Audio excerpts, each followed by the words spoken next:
వెంకటాపురం అనే గ్రామంలో లింగమ్మ అనే పెద్దావిడుండేది.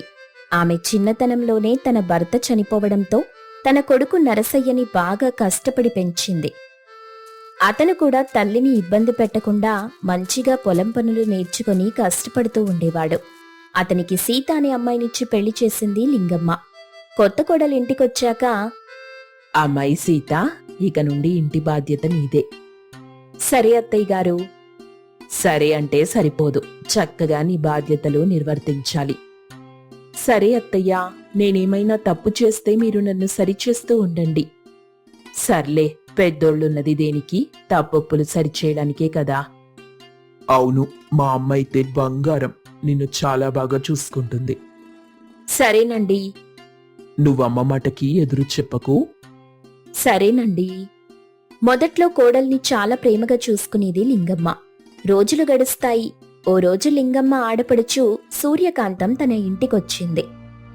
ఆ రావదినారా, ఎన్నాళ్ళైంది నిన్ను చూసి, ఇప్పుడు గుర్తొచ్చానా నేను? ఏదో ఆరోగ్యం సరిగ్గా లేక ఇల్లు కదలటం లేదులే లింగమ్మ. పోనీలే, ఇన్నాళ్లకైనా వచ్చావు, అదే చాలు.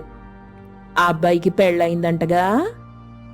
అవును దినా, నీకు కబురు పెట్టాను, కనీసం అప్పుడైనా వస్తావనుకున్నాను. చెప్పాను కదమ్మాయి, ఆరోగ్యం బాలేదని. అందుకే ఇప్పుడు నీ కోడల్ని కొడుకుని చూసి ఓ 4 రోజులు ఉండిపోదామని వచ్చాను. అమ్మయ్యా, అలా అన్నావు, సంతోషంగా ఉంది. ఎక్కడా నీ కోడలు కనిపించట్లేదు? వచ్చి ఇంతసేపైనా పలకరించడానికి కూడా రాలేదు. కోడలా పక్కింటి అమ్మాయితో కలిసి అలా కొట్టుకెళ్ళింది. అదేంటి లింగమ్మ, ఇలా కోడల్ని ఎవరితో పడితే వాళ్లతో పంపించేస్తావా? అసలు సగం కాపురాలు కూలిపోయేది ఇరుగు పొరుగు వల్లే అని చెప్తూ ఉన్నప్పుడే సీత కూరగాయలు తీసుకుని ఇంటికొచ్చింది. సీత, వచ్చావా? రారా, ఈవిడ నా ఆడపడుచు, నీ పెళ్ళప్పుడు రావటం కుదరలేదు, అందుకే ఇప్పుడు మీ ఇద్దరినీ చూసి వెళ్ళడానికి వచ్చింది. ఓ, నమస్కారం అత్తయ్యా, బావున్నారా? సరిపోయింది సాంబరం. ఏంటి లింగమ్మ, నీ కోడలికి వరసలు కూడా తెలియవా? ఏదో చిన్నపిల్ల కదా వదినా. అమ్మాయి సీత, ఆవిడ నీకు పిన్ని వరసవుతుంది. క్షమించండి పిన్నిగారు. ఆ సరే సరే, కాస్త నా మొహాన గంజో మజ్జిగో పాడే అమ్మాయి. ఇంటికొచ్చిన వాళ్ళకి మర్యాదలు చేయడం కూడా రాదా? అయ్యో పిన్నిగారు, ఇప్పుడే వెళ్ళి తీసుకొస్తాను అని గబగబా వంటగదిలోకి వెళ్ళింది. ఇక సూర్యకాంతం ఆమెలో లోపాలు వెతకటం మొదలెడుతుంది. లింగమ్మ మనసు మార్చేయాలని చూస్తుంది. ఆ రోజు భోజనం సమయంలో, వదినా, కూరలెలా ఉన్నాయి? నీకు నచ్చాయా? అన్నీ కోడలే చేసింది. ఏం బావుండడం లింగమ్మ, రుచి లేదు పచ్చి లేదు, అసలు ఎలా తింటున్నారో. ఏమైందో వదినా, బానే ఉన్నాయిగా, కాస్తుప్పు తగ్గిందంతే. ఆ అసలు కూరలో రుచే ఉప్పు, ఆ మాత్రం వంట కూడా రాదా పిల్లకి? అంటే ఇప్పుడే చేస్తుంది కదా అత్త, అందుకే కాస్త అటు ఇటుగా ఉన్నాయి. ఏదో చిన్నపిల్ల, మెల్లమెల్లగా నేర్చుకుంటుందిలే వదినా. హా, ఇదంతా నువ్విచ్చిన అలసే. మన కాలంలో ఇలా ఉండేదా? అవ్వా, 4 వింటే మన పరువేమైపోతుంది. ఏంటొదినా నువ్వు చెప్పేది? ఇంకా మొద్దు మొహం వేసుకుని చూస్తావేంటి? కోడల్ని ఇప్పటి నుండే నీ చెప్పు చేతల్లో పెట్టుకో, లేదంటే నీ మీద పెత్తనం చెలాయించాలని చూస్తుంది అని లింగమ్మకు అత్తగారిలా ఎలా ఉండాలో సలహాలు సూచనలు ఇస్తుంది. ఓ 4 రోజులుండి వెళ్ళిపోతుంది.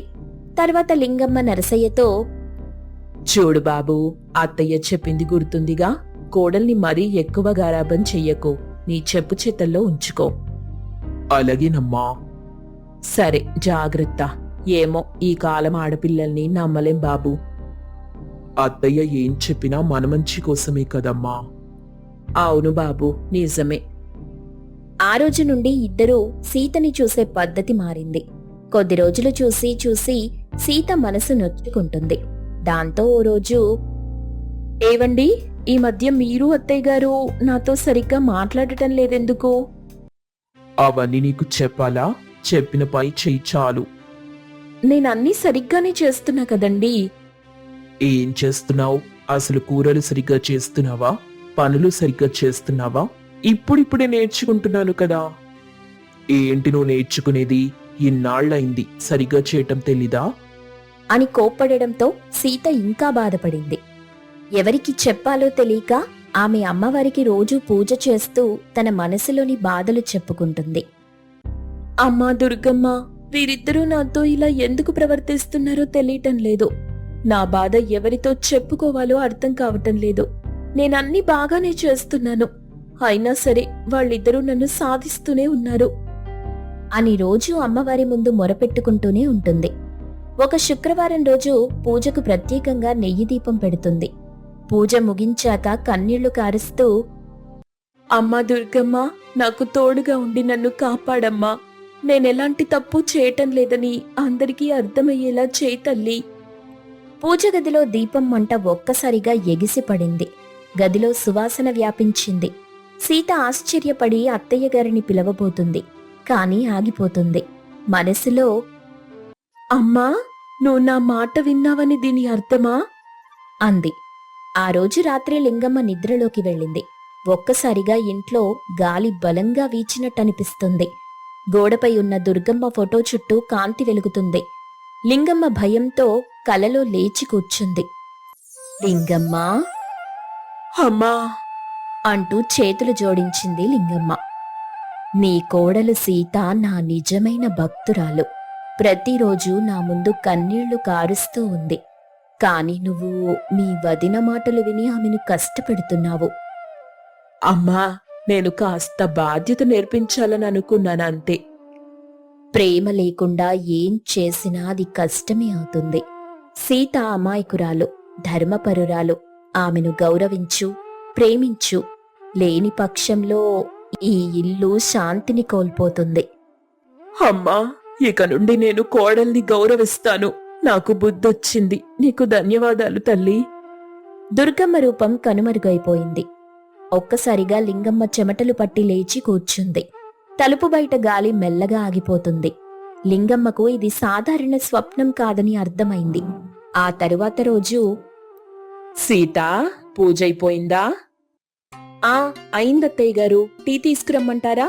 ఒక్క నిమిషం, వెంటనే వెళ్ళి తీసుకొస్తాను.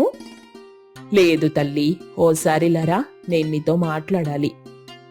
ఏంటత్తయ్య గారు, ఏమైంది? నేను నీకు అన్యాయం చేశాను. ఆ అమ్మవారు నిన్న రాత్రి నాకు కనబడి నన్ను గట్టిగా మందలించారు. నీ గుణాన్ని పోకిడారు. ఇక నుండి నేను నీకు తల్లిలా ఉంటాను. నిజమా అత్తయ్య గారు? అవునమ్మా, ఇది నిజం. నీ సహనం, నీ భక్తి నన్ను మార్చాయి అని చెప్తూ ఉంది. ఆ మాటలన్నీ నరసయ్య కూడా వింటాడు. అమ్మా, నిజంగా అమ్మవారు నీకు కలలో దర్శనమిచ్చారా? అవును బాబు, నా కళ్ళు తెరిపించారు. సీత ఎంత మంచిదో నాకు అర్థమైంది. ఆ అమ్మ నా గోడు విందన్నమాట. అమ్మా, నువ్వున్నావమ్మా, నాకు తోడుగా ఉంటూనే ఉన్నావు. అయితే అమ్మవారి ఆశీర్వాదం మన ఇంటికొచ్చింది. ఇక నుండి ఈ ఇల్లు ఎల్లప్పుడూ సుఖశాంతులతో నిండాలి. నువ్వే మా ఇంటి లక్ష్మివి తల్లి. ఇకపై నీ కంట్లో కన్నీరు రాకూడదు. అమ్మవారి దయతో మనిల్లు మళ్లీ ఆనందంగా మారిందత్తయ్య గారు. ఆ రోజు నుండి ఇంట్లో ఆనందం నిండిపోయింది. సూర్యకాంతం మళ్లీ వచ్చినప్పుడు సీత వల్ల మార్పు ఇంట్లో సుఖ సంతోషాలు చూసి ఆశ్చర్యపోయింది. లింగమ్మ, నీ కోడలు నిజంగా సుఖ సంతోషాలకు పెట్టింది పేరు. అవునొదినా, నిజంగా మా ఇంటికి అమ్మవారి దయుంది. ఆమె నిజమైన భక్తురాలు కాబట్టే ఆమె కోసం నీకు దర్శనమిచ్చింది. నిజమే వదినా, నా కోడలు ఇంటికి మహాలక్ష్మి. ఇదంతా నేను చెప్పిన దానివల్లే జరిగింది. నన్ను క్షమించు లింగమ్మ. పోనీలే వదినా, నువ్వు చేసింది దేనికైనా చివరికి జరిగింది మంచే కదా. మీరెప్పుడూ ఇలాగే సంతోషంగా ఉండాలొదినా. ఆ అమ్మవారిని నేను కోరుకునేది ఇదొక్కటే. చాలా సంతోషం వదినా. సీత పూజ గదిలో దీపం పెట్టి అమ్మవారికి నమస్కరిస్తుంది. అమ్మా దుర్గమ్మ, నా ఇంటిని, నా కాపురాన్ని కాపాడినందుకు నా హృదయపూర్వక నమస్కారాలు నీకు. అప్పటి నుండి ఇంట్లో అంతా సంతోషంగా జీవిస్తారు. అమ్మవారి దయ వల్ల ఇంట్లో శాంతి, ఆనందం కలకాలం నిలుస్తాయి.